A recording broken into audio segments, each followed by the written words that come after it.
A little learning is a dangerous thing. Drink deep, or taste not the Pierian spring. Their shallow draughts intoxicate the brain, and drinking largely sobers us again.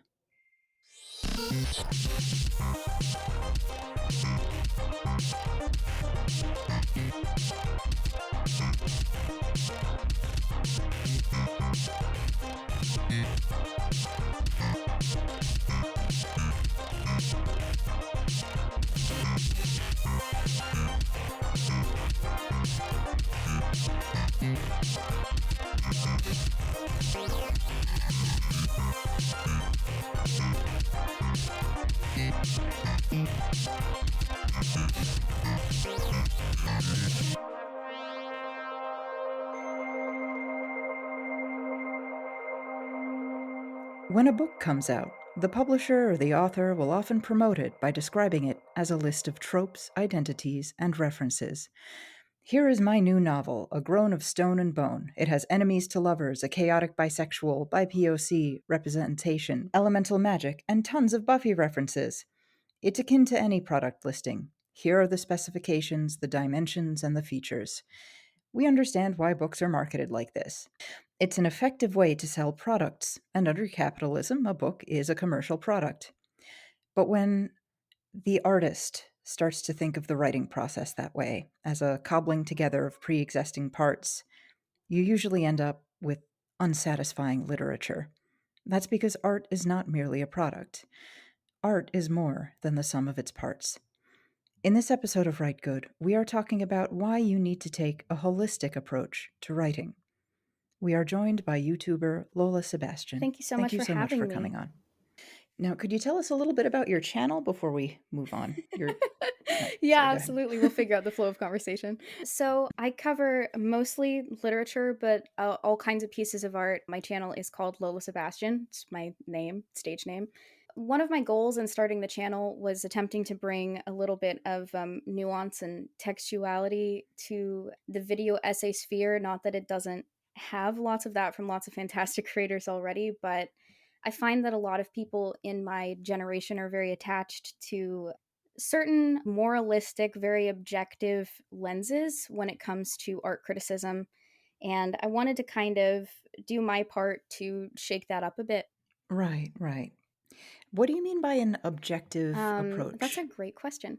So we had talked about this a little earlier, but like I run a letterboxed account, for example, and people will confront me because I'll give like a lesser Kurosawa film 4 stars, and I'll give Jackass Forever 4.5 stars, and they're like, "Well, why is that?" And it's because you have to review art, you have to look at art on its own merits. For example, a lesser Kurosawa film is a lesser Kurosawa film. Is still probably amazing, but it might not be as mind blowing as Seven Samurai. Versus Jackass Forever is probably the best that they could do with the Jackass series. And I'm interested about talking about art on its own merits, approaching each piece individually and assessing it as such. Right, right. Yeah, I know what you mean. I see so much of the conversation around art, around literature. It's almost like it's going over a checklist.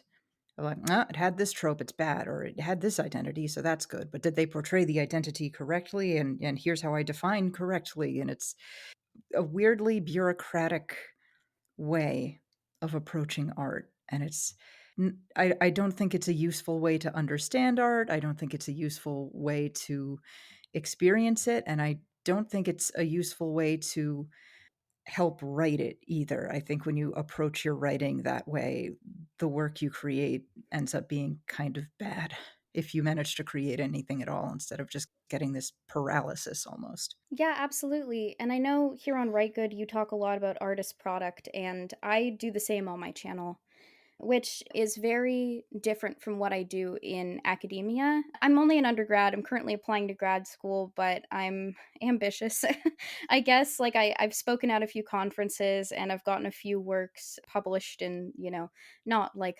highfalutin publications, but just in like local university publications. So I work really hard, and there's a lot of pressure to analyze art on its own merits and not analyzing art as products. And then I see people promoting their work online, and they like to list like, oh, this has enemies to lovers in it, so you'll really enjoy it. And I'm more concerned, like I'm reading this and I'm thinking, why is it like a product description? Like these are all of the features that come with this book versus like, here's the genre of the book, here's the personal significance that it holds to Right. me. It's a little baffling. I think it has a lot to do with the TV tropesification of art on the internet. Right, right. TV tropes, I feel like there's sort of an SEO friendly aspect to it too, and just an increasing tendency of seeing art as product, as IP, as its intellectual property, and not as art, as something more ephemeral. And maybe it sounds a little pretentious to talk about art in this way, but I'd rather I in olden times, people saw art as something that came from another realm or from the gods, and it's very disheartening for me to see it being talked about like a product, to just fall from such a lofty status. And maybe I sound pretentious saying, "No, I don't actually believe it's from God or anything." I'm not, like, gonna go full Salieri mode, but I do think there should be a little bit more respect and consideration given to art, especially that a writer should regard their work with a little bit more reverence, maybe, than just saying, "Here's the content product that I have produced. Here are the features." And it's not just reviewed like that, it's not just done on social media. Sylvia Moreno Garcia, she wrote Mexican Gothic, and she, I believe, reviews books for the Washington Post. She said that books are marketed to her that way too. There are marketers and agents and press releases that promote books to her, suggesting that she review it, and they list the books that way too. And she says, You're listing me these tropes and the representation, but I have no idea what the plot is, or the style, or the overall vibe. I have no idea what this book is about. You've listed features, but it still doesn't give me a sense of what the book is. I have no idea if I want to write it based on the description you've given me." Love her work, by the way. And I think she's a fantastic Oh, she's great. example of a modern author who appears to write holistically. It's so Right. fascinating. What I do mostly in academics is modernism. And while I find it funny, I think there's probably a mix of anti intellectualism and anti elitism going on. And these are good and bad things. It's Mm. all got to be measured. I think that part of the Yeah. problem is that in academia and just in criticism in general, a lot of terms are neutral academic terms. And then the internet takes hold of them and decides that thing good or thing bad. Right, like male gaze, I guess. Yes, like Laura Mulvey in talking about the male gaze. She did like you reading her work, she's not like the male gaze is bad and here's how to fix it. She's talking about gaze in consideration. Yeah. I've seen that too with, the thing that the hot thing to talk about now is final girls. I see it discussed a lot in, "Oh, it's final girl, problematic," when the book Men, Women, and Chainsaws that coined the term final girls takes a much more nuanced approach to it, and in some ways, the final girl thing is actually rather feminist in many interpretations, and that it's very complex, and it's frustrating to see people flatten it to this one thing and, final girl, that's a trope, that's bad. Melina Pendulum did this great video essay recently about not just final girls, but also rape revenge narratives and how simultaneously they can be anti feminist, like stereotypically so, but they can also be really empowering for victims of sexual assault. A lot about what I talk about on my channel is the works of Vladimir Nabokov and especially Lolita, which is my favorite book ever. And I it's so crazy because as popular as that book is generally and online, people are like, well, if you're a feminist, how could you possibly like that book? And I mean, it goes even deeper because on my channel, I often talk about consent and taboo and age gaps and things like that because it's personal to me. It's important. I'm a victim of sexual assault and various other gendered violences that I don't care to go into detail on. Part of the problem I have doing Hmm. the work that I do is that there's this kind of underlying assumption that, like, if I'm covering Lolita and Call Me by Your Name, then I must be a creep who's trying to say, like, oh, it's Mm. actually okay because the age of consent, blah, blah, blah, blah, blah, which is not at all my intention. And I feel like Right. there is this, and you've talked about this a lot on this podcast, but I feel like there's this recent trend where, you have to state up front, here's who I am and here are the things that I've gone through, and that's why it's okay for me to write about this, which Oh, it yeah. puts survivors in a very precarious situation because it's like, I don't really feel like I want to be Yeah. publicizing all of the like gendered and sexual violence that has happened to me. Right, right. No one should be expected to do that. It's an incredibly personal choice, and no one should feel like obligated to do that publicly. I also feel like identity is considered completely static on the internet. In that I did a video essay coming out as bisexual, and here we are years later, and I'm kind of reevaluating that.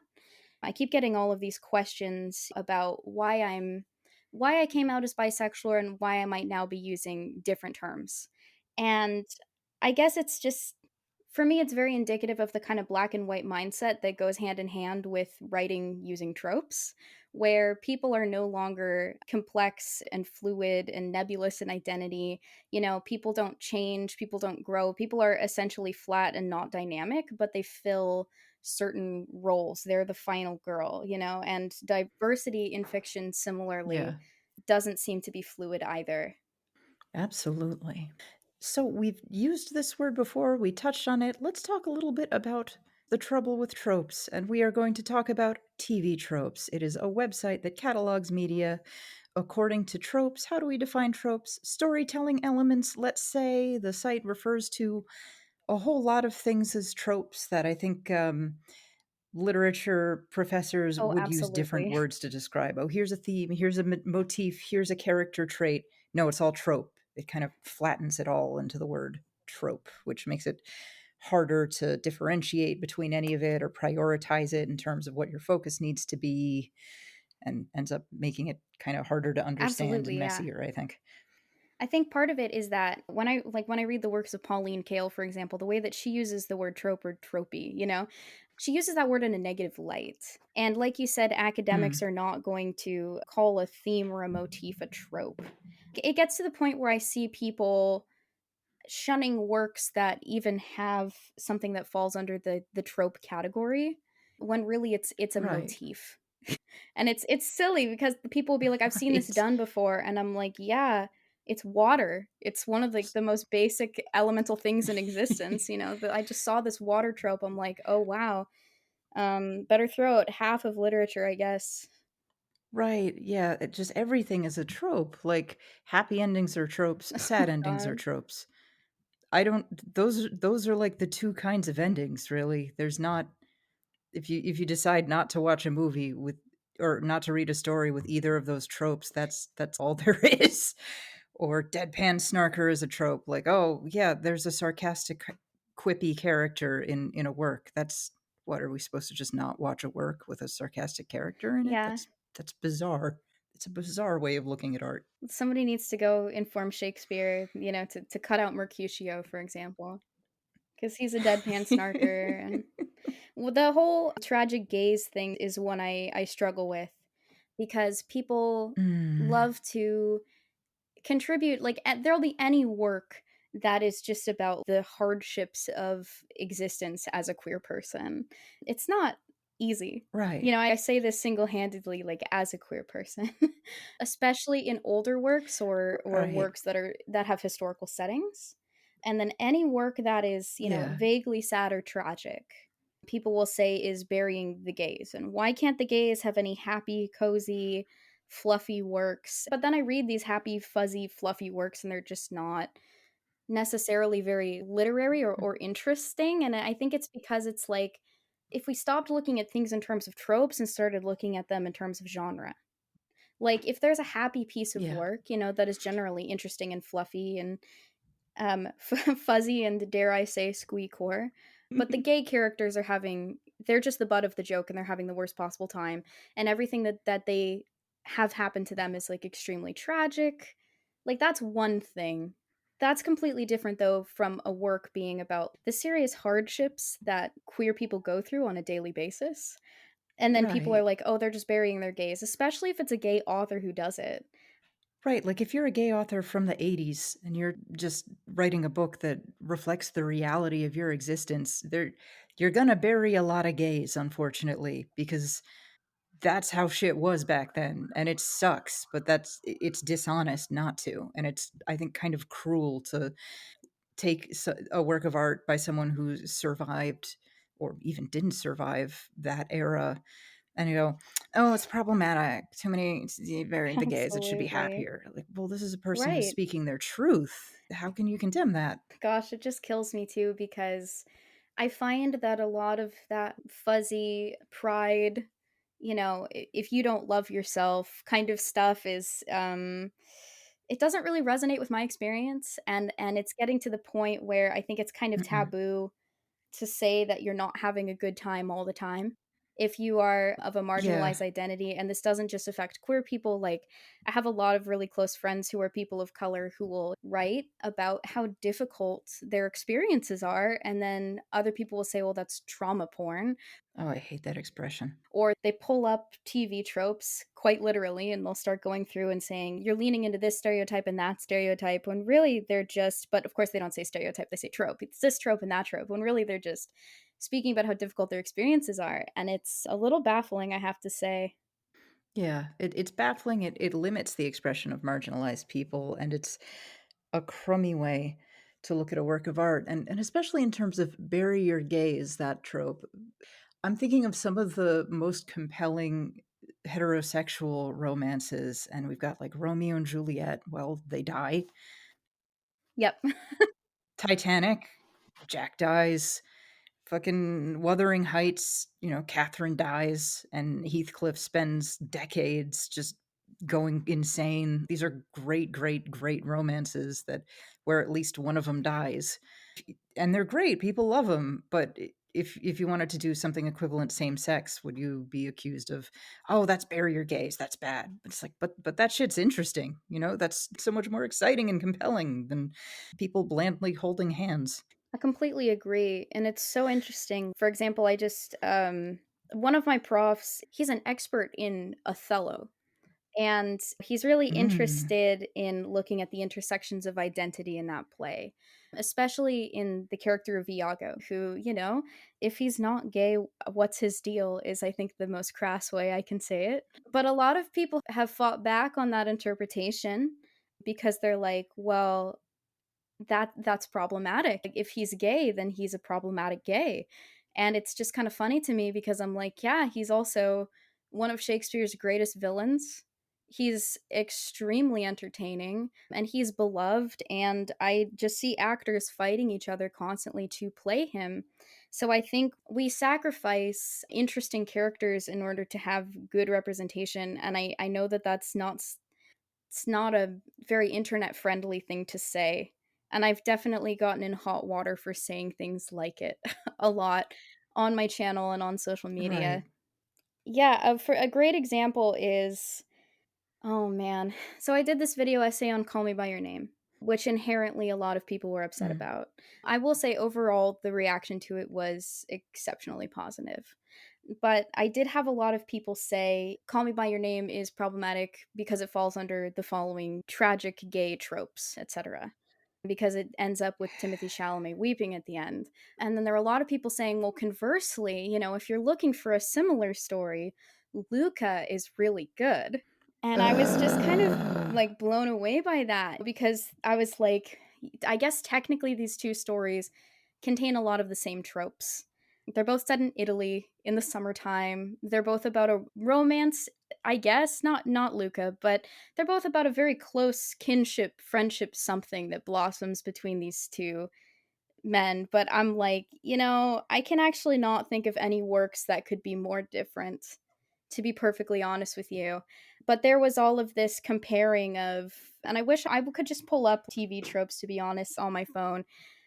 But people were definitely really upset about the fact that Call Me by Your Name has all of these tragic elements, and saying conversely Luca is very wholesome. Mm. And it's funny because I'm like, well, James Ivory, the screenwriter, is a gay man who has very openly, publicly talked about how it's a tribute to his dead partner and how it meant so Oh, much for him to do this gay period piece that reflected their lives together and how it had always been Ismail Merchant's dream to have a movie like that be one of their big successes because they tried with Morris and Morris was absolutely groundbreaking, but when it mm, came out people accused them of encouraging irresponsible behavior, and I quote, during the AIDS pandemic. And so, it didn't see quite the amount of success they were expecting, and it was a great personal disappointment. And not just Merchant, but he is openly gay. He's experienced a lot of homophobia from his general crowd. Like he's had to really fight in a lot of senses to be seen as a respectable auteur. And it's also not a Disney movie. It's not the biggest right, media conglomerate corporation in the world that's putting it together. It's an indie film that, I as to whether or not it was a surprise hit or an intentional hit, I can't say because I don't know who's pulling the strings, but I know that it's not the kind mm, of thing that tends to become a hit. So to have people say yeah. that it's not a legitimate piece of queer art because it's problematic, but Luca, which is the most focus tested, not openly gay at all for 10-year-olds. And made by a company that is actively funding anti-gay legislation. Right. That just blew my mind. Yeah, that is a thing too, that there's sort of a tangent, but there's this incredibly strict nitpicking of work by independent queer artists, but really, really crappy representation by mainstream companies is just like it's graded on It's such a curve. insane. Oh, Catwoman called her roommate baby. This Oh is my great gosh. representation. Okay, her roommate immediately gets killed. How is isn't that kind of a trope of women in refrigerator? Don't think about that. Oh my gosh, it's so true. And it's one of the things I keep coming up across on my channel. And it's not, this is what's frustrating too, is I want to talk about works. I don't want to just say it's problematic, moving on. I want to talk about the ways in which it is Yeah, problematic. And if you watch my Call Me By Your Name video, I think I'm pretty clear that I find the age gap, like, I'm kind of uncomfortable with it and I find it in poor taste. Not kind of, I'm not really comfortable with it. And I don't think it was a great decision. I know that it's adapted from the novel, which I also read, but I might have adapted it differently. But at the same time, the fact that people are willing to throw it out outright, say that it's bad, like net bad. It's this whole bad and good binary, honestly, is part of it. In yeah, favor of a Disney movie is like really very disheartening to me. And as a queer creator, I'm a little yeah, bit nervous about when I inevitably feel comfortable sharing my work because I think that it's going to get ripped apart yeah, for a lot of the same reasons that a lot of works I cover on my channel are, because the characters are yeah. that I write are pretty morally gray, for example, and unreliable, Good. and the whole thing is kind of messy, and I think the reaction to it is people going like, "I don't know, it's kinda messy," as if I'm not writing it that way on purpose to show the nuances of my own personal Yeah, experiences. yeah, yeah. It's it sucks. Just approaching art that way as a writer, I think, makes you more hesitant to really go for it. As a reader, it kind of turns you into a little bit of a weird Puritan or something. It turns us all into these. It puts this angry censor in our heads that stops us from seeing art or making art the way it needs to be. And I'm not going to say like, oh, always go whole hog, but at least during the writing process, you need to quiet that internal censor. And Harley, stop attacking the chair. Stop it. Stop it, cat. Don't attack the chair. Be good. Okay. She's so cute. Yeah.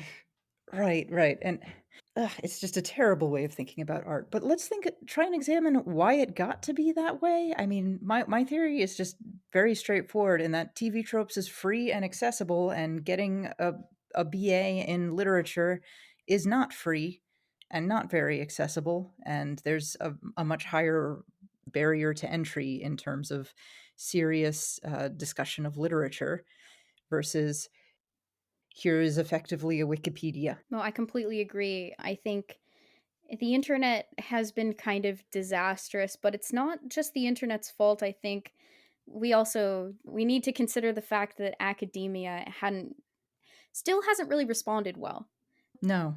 If you want to increase a population's media literacy, and I know that's maybe sounds like kind of an ominous way to say it, but I talk about media literacy, nuance, and narrativizing a lot in my work, and it's it's frustrating because if you want to create higher rates of media literacy, you have to make more works that are media literate accessible.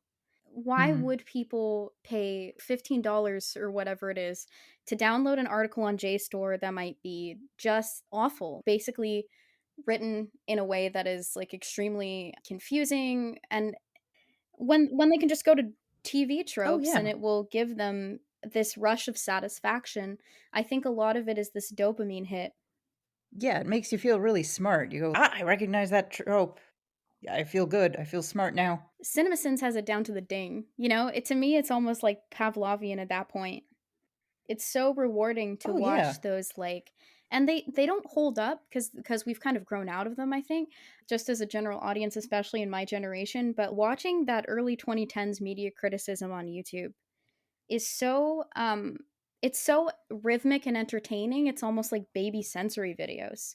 And it just makes you feel good about yourself for Mhm. noticing like extremely obvious nitpicks and continuity errors. It's a cheap, easy high. You feel really smart. You feel so smart. I'm so much smarter than this movie because I found this stupid little nitpicky thing that in the long run doesn't matter. Well, how does Indiana Jones hold on to the outside of that Who submarine of the whole cares? thing? Who cares? Who cares? It doesn't matter. It's a fun movie. Enjoy it. I think part of it is that I was raised in theater. So, ever since I was a little kid, my mom has been talking to me about the concept of suspension of disbelief, which is something that Yep. I think I know that art tends to wax and wane when it comes to trends of sincerity and cynicism. And luckily, I think that we are Yeah. leaning away from cynicism and into sincerity. But that also comes with its own Yeah. handful of problems. Because in eras of cynicism, we tend to, I think we tend to be so cynical to the point of questioning every element of a work that we lose focus and we start nitpicking.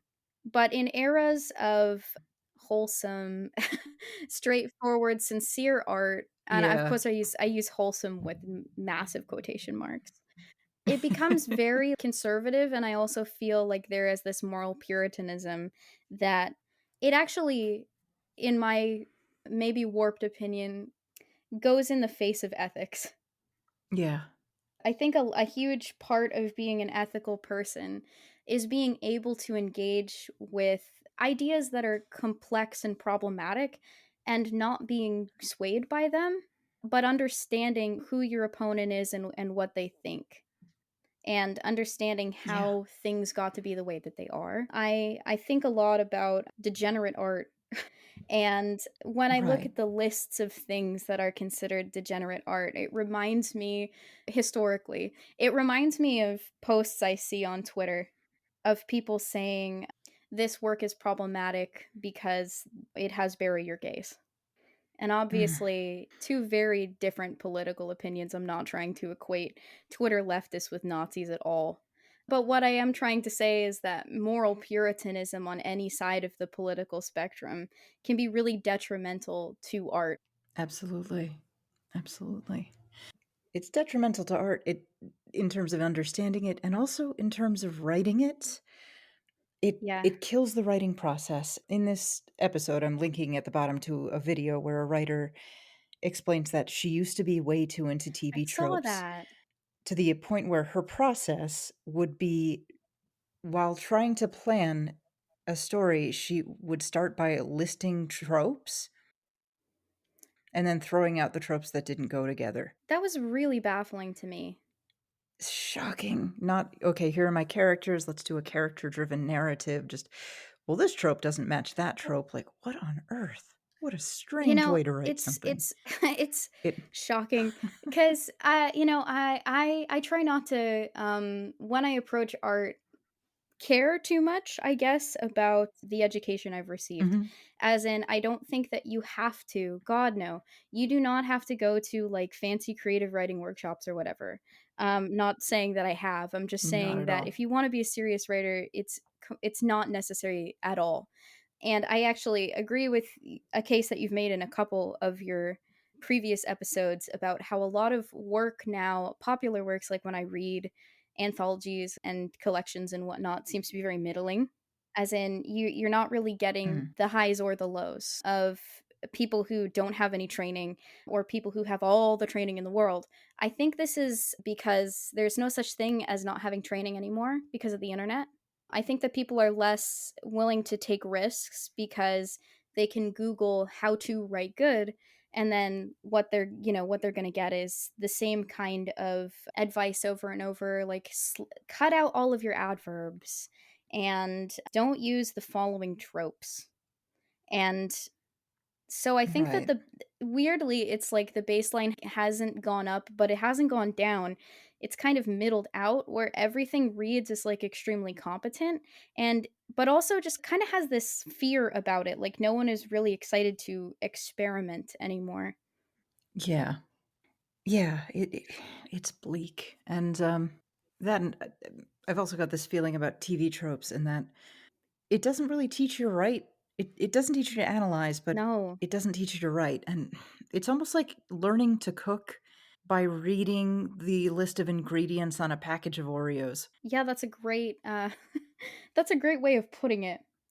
Like, you've got, okay, there's high fructose corn syrup, there's wheat, but how much of what goes in there, and how the fuck do you make it? What's the oven temperature? What order do the ingredients go in? Do I have to fold anything? Is this one of those recipes where you fold stuff? It's just, here is the list of ingredients listed by their most chemical component, and that's it. And you don't fucking learn how to cook that way. It's funny because I just learned to cook. Like, I just learned to cook seriously, like, I just seriously dedicated myself to it. I'm not trying to say I couldn't make a grilled cheese sandwich before or something like that, but one principle Right. I keep seeing, like, all chefs ever say is it's not really about, like there's good foods and bad foods, like, some foods taste good or, like, I like this food or I don't like this food. It's more as it's like, what flavor profile is this adding to the dish? Like, you might not feel great about drinking, I don't know, a whole glass of heavy cream. That would probably be kind of a gross experience, at least for me. But I'll totally have vodka sauce, because I Yeah. think that that metaphor translates over into writing as well is people prescribe don't use this trope or like this trope is inherently problematic.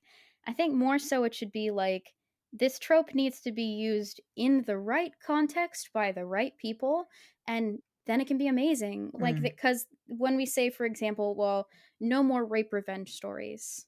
I can't think of a genre that's more varied in terms of good and bad representation, etc. Like there are some rape revenge movies that I've watched that have been transcendent. They have really made me feel they're so amazing that it's even hard to describe what's amazing about them. They resonate with you at an intuitive level.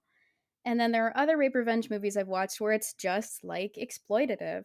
So you just have to Right. find the right person to write the thing. Right. Right, and you don't wanna end up dismissing something brilliant just because, oh, it uses the trope. There's the women in refrigerators trope. That's a movie or a story that starts off with a woman getting murdered so that the husband can go on Right. a quest for revenge. Well, Mandy, that Nick Cage movie, that's a woman in refrigerators thing, I guess, but it's a fucking brilliant movie, and it spends a full hour developing Mandy's character and spending time with her and getting to know her, and that's really the whole reason why the movie works so well, is that we really, really get to know this woman and that she's this very interesting woman. And the idea of dismissing a movie like that, just, "No, problematic trope," is just awful to me. I've actually heard the same criticism about Irreversible. And it's like, it just doesn't feel like enough.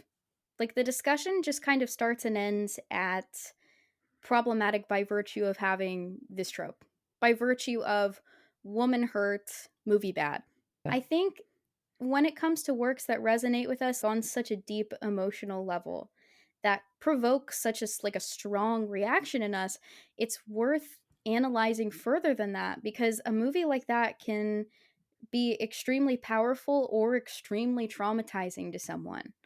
And it's worth asking Yeah. why that is. Is it re traumatizing because you've been through the trauma? Is it traumatizing because it brings you awareness of your position in the world as someone who could become a victim of sexual violence?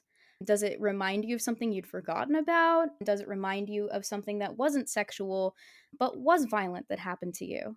There are so many questions worth, and not just on the individual level. There are so many questions worth asking on a broader systemic and societal level when it comes to works like that. And I guess I get a little bit tired when people just want to end the discussion at it's problematic and just not talk about it. Because Yeah. Yeah. It's a thought killer. and I see a lot of people afraid to let themselves indulge, if you will, in watching Mm. works of media that have quote unquote problematic tropes.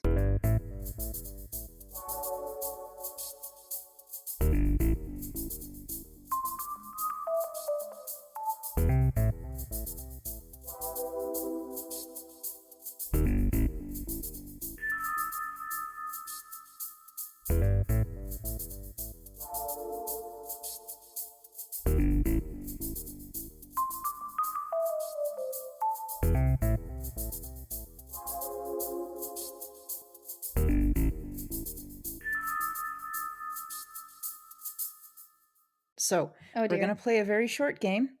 I have pulled up the trope pages from 3 different major works of literature, and I am going to list a selection of tropes from the TV tropes entry of a certain work of literature. So I want you to try and identify the work and decide if this trope list, truly expresses the essence of the work.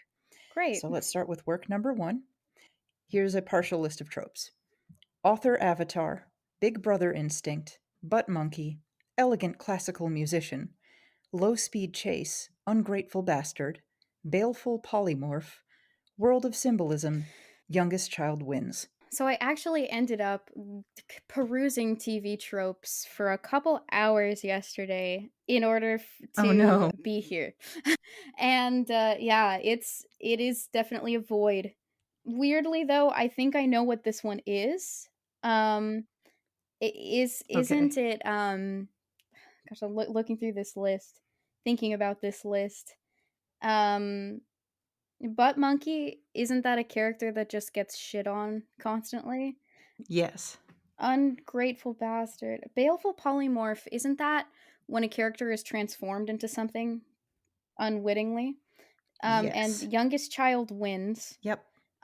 Is I think pretty self-explanatory. I want to guess the Metamorphosis by Franz Kafka. Yes. Wow, I cannot believe that. Because if you look at this list, it No, that's it. That's perfect. You don't need to read the story. You just read the list, and that's totally the essence butt of the monkey? story, right? It absolutely No, gets the I right mean, vibe. oh good grief. And also youngest child wins is it's I guess if you consider that winning, Yeah, I mean, at the end, the parents are just basically thinking, okay, she's marriageable. Basically, how can we exploit her which, maturing body? might not I would say should not be considered a win, quote unquote. I wouldn't consider it a win. I mean, she's not a bug, but that's still It's the not great. binaries, the winning versus losing, bad versus good. You start to see all works in terms of black and white if you consider her the winner at the end of that one. Gosh, that's bleak. Yeah. Okay. So here's work number 2. Here's the list: alas, poor villain, ambiguous situation, annoying arrows, career revealing trait, curb stomp battle, eldritch abomination, first person peripheral narrator, food porn, manly tears, ho yay, who names their kid dude, lampshaded, badass crew, animal nemesis. Um, Once again, if someone described this work in this way to me, I would probably lose my mind. And this could be incorrect, but based on first person peripheral narrator, animal nemesis, and badass crew, I would like to say Moby Dick. All right, I cannot believe yes. I'm getting these at all. Like, it's such a shot in the I dark too. It's know. not even like the clues are good. It's like playing a game of Jeopardy you were designed to lose. It's so just career revealing for like food porn, manly tears, ho yay. What is ho yay? Ugh. Oh yeah, it's like something gay or homoerotic, basically. That should have also been a giveaway. Okay, so here's the third one, work number 3. Blood splattered innocence, fan disservice, heroic blue screen of death, jigsaw puzzle plot, mama bear, mind screw, psychopathic manchild, you are number 6, title drop, rape as drama, even evil has standards, verbed title. I have no idea. I have no idea. My closest guess might be in the realms of the unreal. Okay. It's Beloved by Toni Morrison. Oh my god. No. Oh, come on. Don't. It's so when you just reading this one was the one that hurt me the most, I think, reading it, like, "Oh, rape as drama." It's such a dismissive way to talk about that novel. No, especially because so much of Toni Morrison's works, again, beyond the individual, are about the systemic abuse of young black girls and women of color. And Yeah. talking about her works as in it's like rape as drama, it's like you know rape is real, that this is a thing that like deeply Yeah. affects not just lives but communities. And I'm not trying to sound sanctimonious. I'm not trying to get on my high horse, but it definitely it's like in Right. the process of attempting to say thing bad, they get kind of dismissive about the thing as trauma. Yeah. Well, especially there the phrase "fan disservice" refers to a scene where I believe it's a scene where the sort of ghostly entity, Beloved, sleeps with a man in this way that's very awful and coercive and frightening, and just call that fan disservice is really gross to me. That's so disturbing, especially because fan disservice is the opposite of fan service, and it kind of betrays that a lot of the people who come up with these terms are not the kind of people you should be aligning yourself with, is what I'll say, because, fan service is the celebration of when they'll show, like, an upshot of someone's panties in an anime. Am I incorrect? Isn't that what that means? Yeah, pretty So much. Pretty much, just here's something sexy for the fans to enjoy, basically. so conversely, because of course, like, the fact that they would even make this comparison is insane to me. Toni Morrison is fan disservice. I don't know, Yeah. that seems, pretty dismissive of a lot of people's very traumatic experiences, and also just good art. Yeah, and and it just shows how far this falls short, this way of talking about art. I mean, imagine trying to seriously talk about a novel like Beloved in these terms. You No, can't. You absolutely. you can't. My My god. gosh, that's brutal.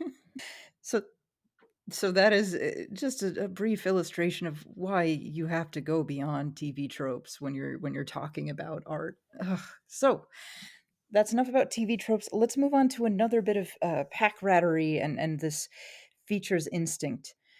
Allusions versus Easter eggs.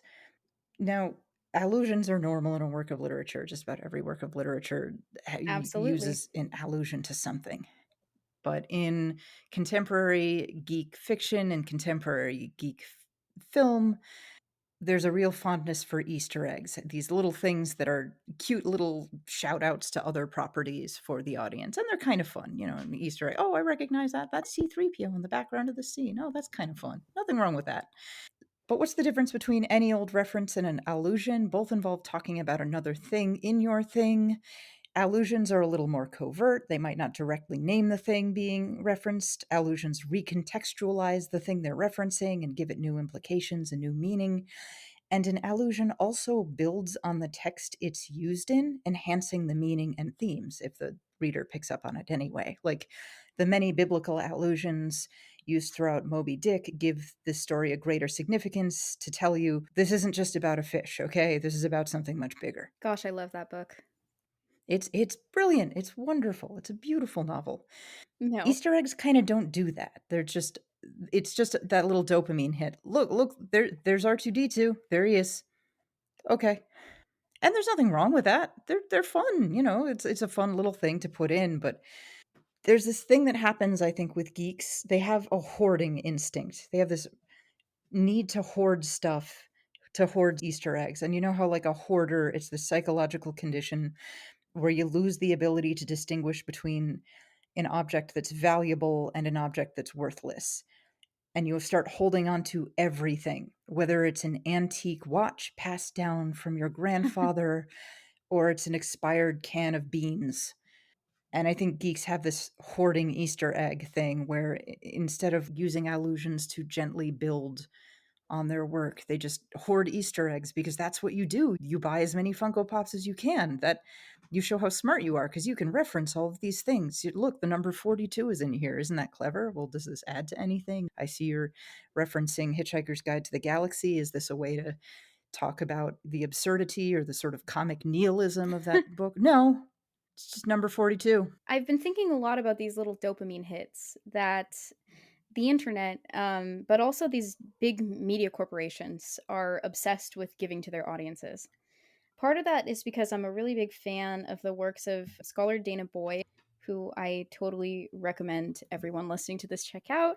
I've read a few of her books. The one I think that would be great to start with would be it's called It's Complicated, which is about how teens use social Mm, media. But I think a lot of what her works get across really well is that part of part of media literacy and part of understanding internet culture is understanding that a lot of it is based in repetition and addiction, that these conglomerates want to mm, get you hooked on their product. And so the reason I think a lot of geek movies not only have this hoarding instinct but are so intent on using Easter eggs is because it's this little dopamine hit. And it's not anything more complex than, like, oh my god, I recognize that, which can be fun, but like you pointed out, it's not an illusion. I don't think that it tends to add depth to a lot of these products. I stopped watching, like, my little brother and my dad have seen all of the Marvel movies, and they would ask me to go to the theater with them to watch these Marvel movies. And at a certain point around like 2014, I think I just started saying no, thank you. But now every time someone takes me to a Marvel movie, I can't even understand it. And like I can understand the very simple three-act structure, the way the plot, because it's never that complicated. The way that the plot is, right. delivered to the audience, it's very digestible, but sprinkled throughout there are all of these references and allusions that to other movies that you're supposed to have seen. And I think if anything does in the superhero film, it's going to be that attitude. But Disney movies do the same thing too.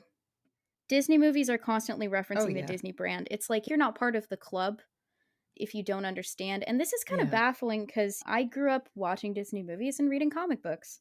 I grew up with brothers also, Right. and not to lean into gendered stereotypes, but we were all into all of the same things together. And these things are often marketed in gendered terms and demographics, so it was kind of nice going to see some of these early superhero movies and being able to, I say early as in like early Marvel cinematic superhero movies, and being able to pick up on little references and allusions. The one that drives me crazy, I think, is they will introduce a character just to say that they have the copyright of that character. Yeah, it feels like a Yeah. flex. Like I remember in the recent Space Jam, they have the nuns from The What? Devils, from Ken Russell's The Devils in the background. In this one scene, they have the crazy, horny sex nuns. And on the one hand, it's kind of funny to see it in there. I'm sure whoever put that in there was having a good time. But on the other hand, it almost feels like being taunted because there's a cut of that movie. The cut that's available on streaming is like heavily limited. There are bits that have been censored. And the company's still keeping The Devils, the complete cut, in the vault. And they're not letting us have it. They're not giving us the full one with these extra little bits of material that were deemed too shocking for audiences. They're not letting us watch it. They're not releasing it. And it almost just feels like being taunted of like, look, we have this thing. We have this thing. You can't have it though. We're Yeah. not going to let you see it. which hurts because it's such a fucking great movie, and I would love to see the full uncensored cut with his little bits of footage added back in, but I can't. Geeks get so mad if you say you don't recognize something. It's so funny because it used to be, gosh, in my childhood, I've always been really into Batman. Right. Was always a huge fan of Batman and all the assorted villains. That's kind of died for me, to be honest. I don't really. It's not to say like I don't really still enjoy reading Batman comics every once in a while. You know, revisiting some of my old favorites. I love everything Alan Moore has ever touched, for example. But if, you know, I it's to the point where they've started putting in all of these like obscure villains into every superhero movie. And if I said, "Oh, I don't even recognize Mm. who that is," you know, I Google it later and it's like a villain from like the 60s that was in 5 comics. And but geeks will be like, "You're a fake fan. You don't even know who Condiment Man is? How dare you?" You know? But it's like when they put Captain Boomerang in Suicide Squad, and people very rightly, I feel, were like, "It's interesting how they would put, like, Deadshot and Harley Quinn and Captain Boomerang in the same movie." And then geeks were like, "Oh, so you're just a fake fan. You don't really like superheroes because you don't recognize this, like, joke character." Australia's national hero, Captain Boomerang. Yeah, and it is this very possessive instinct. It's very hostile, but it's also I think a lot of it is because geek culture, gamer culture, comic book culture, a lot of this has kind of been taken over. These are seen as the dominant hegemonic spaces of white men. They don't want to say, and there, you know, there's been Right. work that's been done on this. I recommend the alt-right playbook series of YouTube videos. That's great. Mm. But he talks about how a lot of these geek spaces, well, they're not going to say this is a space that's just for white men, like white straight guys, and that the Yeah. culture that we share is gaming and comic books. But they will be like especially actively hostile, whether they're conscious of it or not, to anyone else who attempts to enter that space. And I think part of the problem with that is if you want to engage with a lot of popular culture, and that popular culture is completely, I mean, all popular culture essentially, or at least a very wide margin of it, like extremely wide, is owned by straight white men. So the idea that if Right. you don't know who Condiment Man is, you're not a real fan and you must be discarded is so exhausting. And unfortunately, I don't see it that it's getting better. Yeah. It it also kind of feels like sometimes we're using these Easter eggs or hoarding references as an excuse to sort of not try very hard on the Right. new story itself. Like your excitement for this story is based on your nostalgia for these other media properties. There's this one scene from The Labyrinth that I'm reminded of whenever I watch like a geek movie or something, a nostalgic movie aimed at geeks, and it's the scene where our heroine finds herself in a reproduction of her room. It's just her regular childhood bedroom, and there's this weird little goblin lady covered in junk just handing her toys to her like, "Oh, here's your friend Betsy Bunny. Don't you like Betsy Bunny? I bet you sure do. Here, don't you like this? Don't you like this thing?" And the whole purpose is to kind of keep her trapped there with her little old nostalgic toys so that she doesn't go out and get back on this quest that's much more important Yeah. and engage with the world. It's just stay in this safe little room and play with your little childhood toys. And at some point, the girl needs to free herself by recognizing this is all junk. There's more important stuff to life. I need to get out there. It's interesting because I think a lot of media criticism of the early 2000s, the early aughts, was about legitimizing popular culture, right? And then I think the Yeah, early 2010s was about legitimizing nostalgia. And it's so interesting because these are right, fairly recent concepts of these works can be legitimate and dare I even say acceptable in academia.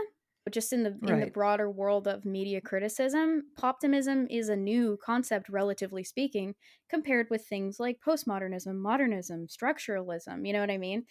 But the internet, if it's like you're not down with popular culture and nostalgia, you're elitist, when I think a lot of people are interested in they're not really interested in needlessly tearing down your nostalgia. They're not trying to tell you that you're doing complete harm to yourself and rotting your brain for watching the occasional Disney movie. But I think that there are a lot of media critics emerging now who want to talk about maybe constantly drowning yourself in nostalgia is not the greatest thing to do. Maybe hoarding Easter eggs erodes your media literacy a little bit, or at very least if you're a writer, you should care about things like illusions and motifs and symbols. And the fact that that's even controversial is, I mean, it is concerning. And I see it bleed into works that not just works but the reactions to them that you would consider to be popular media. Like there was this backlash I saw on Twitter. People were calling, like, I thought House of Gucci, if anything, was the death of subtext, but I saw people on Twitter talking about how it was horrifically elitist. And I'm like, it's Ridley Scott. Like, What? that's what's so shocking. They're talking about how these auteur filmmakers, blah blah blah, and I'm like, back up here. It is. Let me just double check who that is, right? I admit I didn't see House of Gucci, but it didn't look like a terribly It is. It is Ridley elitist movie Scott, to me. It honestly looks like kind of a fun, trashy movie, to be honest. and that's what I think. That's what I think it is, and that's what it purported to be. But a lot of people walked away from it considering it very pretentious, and I was seeing that reaction on Twitter. Wow.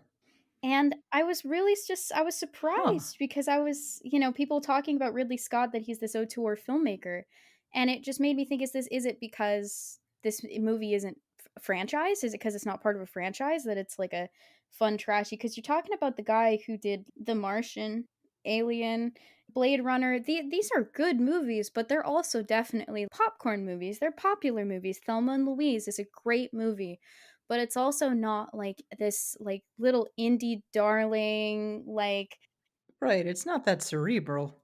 It's very accessible. it's made to entertain large audiences. Yeah, it's extremely accessible. So people saying that this was pretentious and inaccessible was quite shocking. That's weird. Yeah, I mean, I admit I haven't of seen the course. movie, so I can't really weigh on it, but if Ridley Scott is considered to be a pretentious, inaccessible auteur, I'm a little concerned. I'm interested too in the role that humor has to play in it. And obviously all of these are Hmm. hypotheses. Part of it is, I have to admit I'm young and I'm just piecing things together. I try to do my best, but I'm still learning. I'm still reading. But I think part of it too is that I think humor became weirdly metatextual in the early 2010s.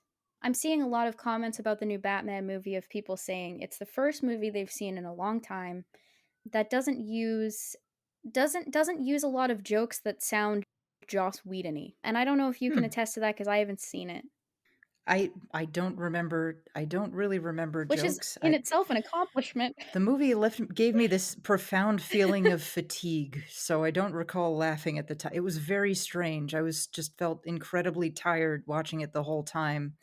Went home and went to bed at like 9 p.m. on a Saturday. It's like it put me into a coma or something. I profoundly draining experience. It wasn't Whedon-y Yeah, though, I'll give it that. I think it indicates a shift away from Whedon-y, but of course, if the movies are Whedon-y, the media criticism is also going to become Whedon-y. And it seems like Yeah, works now are less inclined to stand on their own. And of course, part of that is because it's a bigger gamble, it's a bigger investment to ask audiences to go see an original story when people just get really excited to see the next installment of a franchise, including all of their favorite childhood characters. right. Look, it's another Batman, and it's a new Catwoman. It's new. Look at the Riddler. He's a lot like the Zodiac Killer. Look at that. Okay. I just have to wonder if anyone else is tired of seeing the same old characters reimagined. I feel Would think so, but they keep making money, so Oh gosh, and it takes me back like 2 years ago. I was in the line at Subway, and a guy started up a conversation with me where he was talking about how that new Teen Titans series is so good because it's dark and gritty, and who knew superheroes could be dark and gritty. And it was a real, uh, like, I don't know, the earth kind of caved in a little bit for me at that moment because I was like, Oh, there are Yeah, really still people out there who are like, "Can you believe superheroes are dark and gritty?" When I'm like, "No, I'm that's over it. amazing. Haven't we been doing dark and gritty superheroes since Tim Burton's Batman movies, arguably earlier?" I know we've Yeah, definitely been doing dark and gritty superhero comics for a very long time. It's not new. Maybe it all comes down to it's like everyone is willing to pretend that things that aren't new are new. Red shirts and final girls. The idea that this conversation about these tropes just started when they've been going on for a it's been long going on at time. least 20 Yeah. years. It's odd. It's very odd, and I just I can't get it, but I don't know. Some people seem to like it. I maybe it's just the sense of comfort, maybe it's the sense of predictability in a world that feels unpredictable, and to a certain extent I understand that, but I would like something else. It's a very SEO friendly world we're living in. It's SEO friendly, it's digestible, it's product oriented. And the feedback loop that it creates between content and the sort of listicle industrial complex, right? You make work that's much more easily digestible, so it's easier to write listicles about it. And because this type of thing is easier to put into a listicle, then well, we better write that stuff that way so that it's easier to hype it. It's easier to hype works that are written like this. The other hypothesis I have about how the internet has affected media criticism and just art in general is fan fiction. And I know Yeah. I have to tread carefully here because I keep getting in trouble with fandom by simply pointing out things like, fandom isn't the be all end all of how art happens and people interact with it, and it also isn't the be all end all of like queerness or, you know, the Yeah, internet. fandom's awfully thin-skinned. It gets kinda nuts. You see people who write who will investigate it, and even when they try to be, like, rather even-handed, they just get, like, viciously just dogpiled. Like, was it Sarah Z who did Sarah a video Zed, invest yeah. Sarah Z, yeah, who did a video about, like, pros and antis, and people went nuts on her, and my understanding is she tried to be fairly even-handed. I really love her work, and I thought the video was exceptionally fair. And it's a thing that I've gotten into trouble with in my work too, is you just there seems to be a lot of people on the internet who think that fandom and queerness are one and the same, and if you Ugh, are quote unquote picking on fan fiction, then you're picking on queer people, which, as a queer person with a girlfriend, a yeah. trans girlfriend, and then I would consider myself non-binary.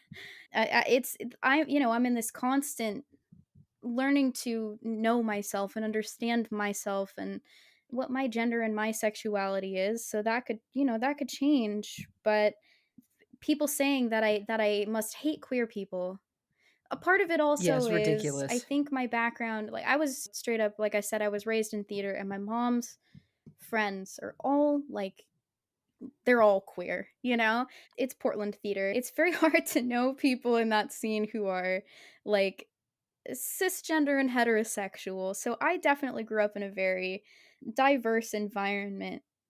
And talking to, for example, I house sit for three gay men who are they're I mean, when I say the term elder gays, I mean that they are elderly gay men, the Right. youngest of them being middle aged. And knowing people like that closely and intimately for my entire life made joining social media quite strange and disorienting, because you have people in their 40s referring to themselves as elders. What I will say is, being around a lot of queer people in real life for my entire life, I Yeah. think if you approached them and you said, "Oh, so sorry. I know that you had a partner die of AIDS, so you moved from New York to Portland and you found a new life with two other elder gay men. And, I just want to say that your queerness is not valid because you don't read fan fiction." It's like, two things can be true simultaneously, that there are a lot of queer people in fandom who do the whole fan fiction thing. and that that's not the be all end all of queer identity, that there are a lot of there are a lot of queer identities that exist outside of fandom. It's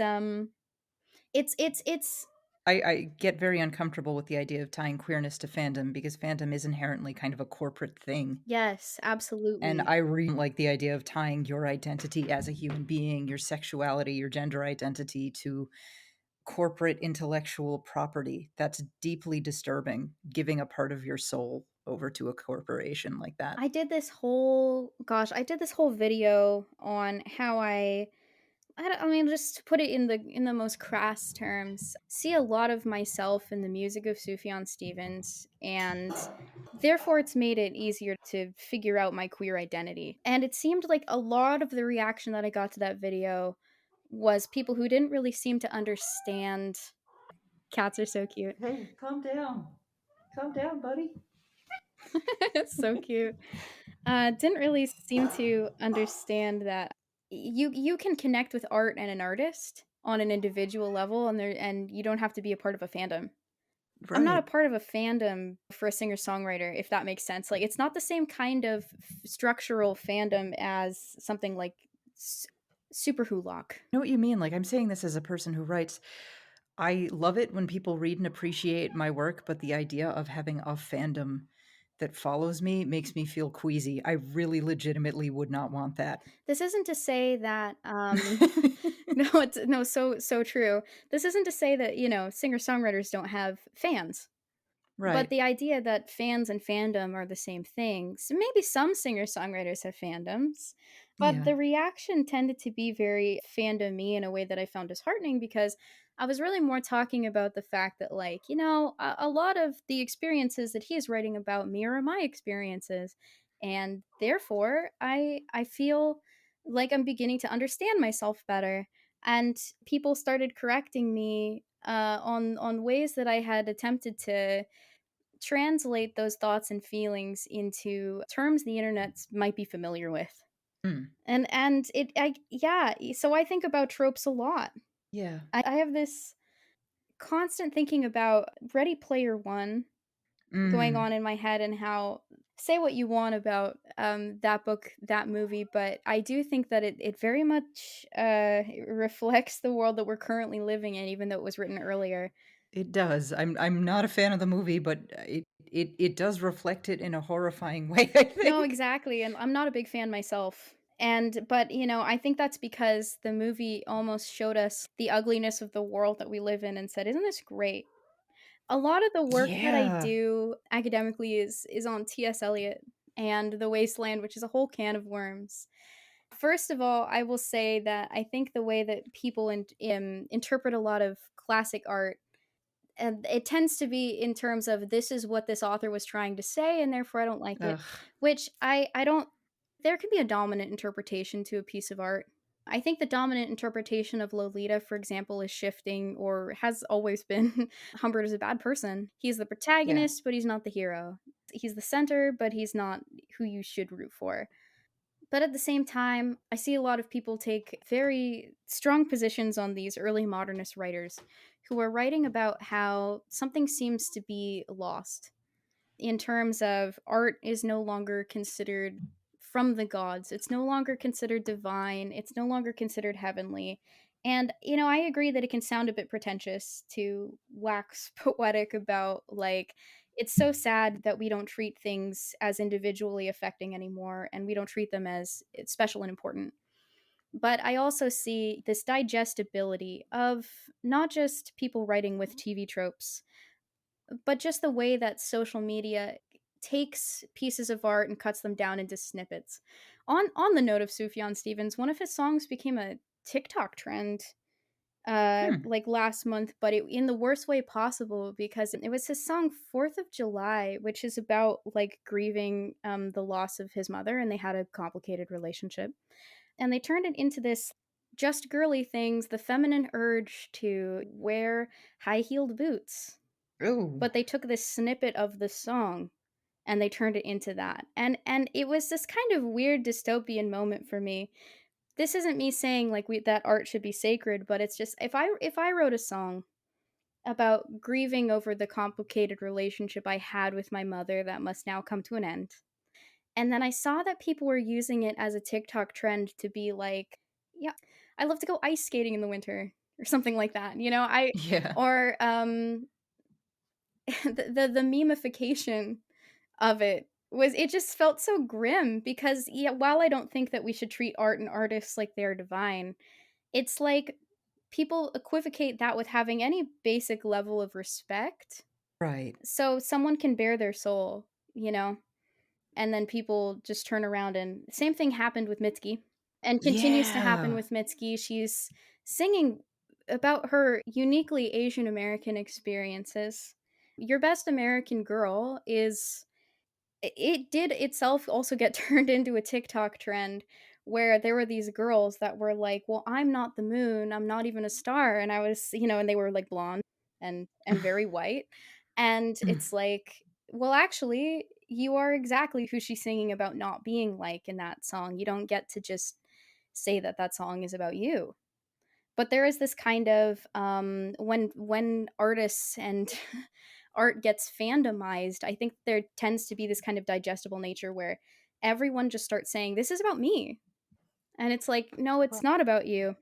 Like I feel comfortable saying, "Oh, I really relate to Carrie and Lowell because I'm from Oregon, and a lot of that album is about Oregon, et cetera, et cetera, et cetera, personal details that no one needs to know about." It's almost like there's no such thing as having an individual connection with artists anymore. I don't even wanna get started on how parasocial it all gets to. Oh, yeah. I think Ugh, that's part of anyway. it is fandoms will see an artist use a trope, or a creator talk about a trope that Mhm. they consider to be problematic, and then it's like they've been personally betrayed. Right, a weird sense of ownership, but let's start Sorry to, like, winding it completely go down. off. Sorry about that. It's just we've been my cats are starting to bug me because it's start approaching supper time. Aw, So sweethearts. so let's start winding down a little bit and just Way too many talk thoughts, and about I apologize.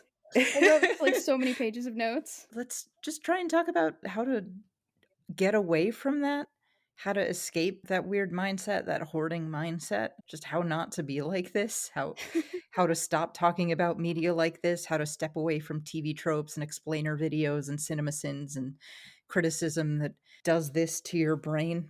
Yeah, and feel free And to I think chop out whatever doesn't quite oh, fit. it's fine. But I think one thing to do is move toward better criticism. James Wood, he writes, that's James Wood without the S, not James Woods, the guy who was in Videodrome. He's a British literary critic. He writes for The New Yorker. His work has changed the way I approach writing and reading, and it's really, really remarkable. And he can take a book and just dissect it and examine it so carefully. He has such an extraordinary critical eye. And one of his literary reviews is going to do more for you than reading everything in TV tropes. Absolutely. I think it's so good to have favorite critics too. Yeah, yeah. And if I may stick up, I think that stick up for YouTube. I think that we're actually entering a new and better era in Oh, terms of YouTube media criticism. It's so funny because I see people saying that long form is dead and TikTok is what it's all about, but I also am seeing that a lot of my colleagues are experiencing a renaissance of sorts when it comes to long form content. Some really great creators come to mind. FD Signifier, I love his work. Dan Olson, Sarah Zed does amazing work. Maggie May Fish does amazing work. Melina Pendulum slash Princess Weeks, I'm obsessed with her stuff. Yara Zaid, Foreign Man in a Foreign Land. There are so many.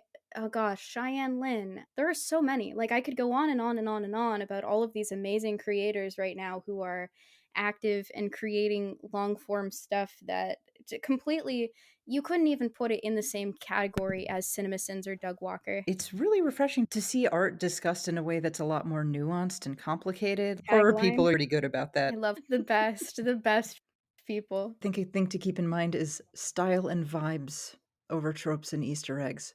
Style and vibes are always the best. Gosh, I got a comment. I should totally mention this. I just got a comment on one of my videos recently. I do this series where I analyze adaptations of Lolita on my channel, and I talk about what works and what doesn't. Because a lot of them, especially, are like from Lo's perspective, but then they'll make her the secret mastermind who was seducing and Uh, manipulating. And I'm like, okay, well, let's see uh, what we can take from this and what we can leave behind, I guess. And I get increasingly comments that are like, why are you even reviewing books that you know you're not going to like? Why don't you just, and he literally said, like, why don't you just go on TV Tropes and find uh, something that you'll appreciate, something that you'll find interesting? And it misses the point entirely that dissecting these works for what's good and what isn't, to put it in very simple terms, tells us how to move forward, what we should put in the next adaptation if you're interested in writing one of these. And I also see, a lot of works of literature get interpolated in very effective ways. yeah, I'm glad things are changing. I'm glad we're getting more toward an era of sort of thoughtful video essays and not, here's 10 reasons why this movie's really dumb. Ding, number one. Yeah, yeah. Gosh. Well, before we go, where can our listeners find your work? YouTube. YouTube. YouTube at Lola Sebastian. I'm trying to put out videos more frequently. My next one is going to be on the life, works, and legacy of Anthony Bourdain. And the Nice. tentative title is Anthony Bourdain, A Love Story. It should be coming out within the next couple of weeks. Oh, good. I think I recorded a voice thing for that. You did. Yeah. So definitely listen to that when it comes out, because you'll get to hear me.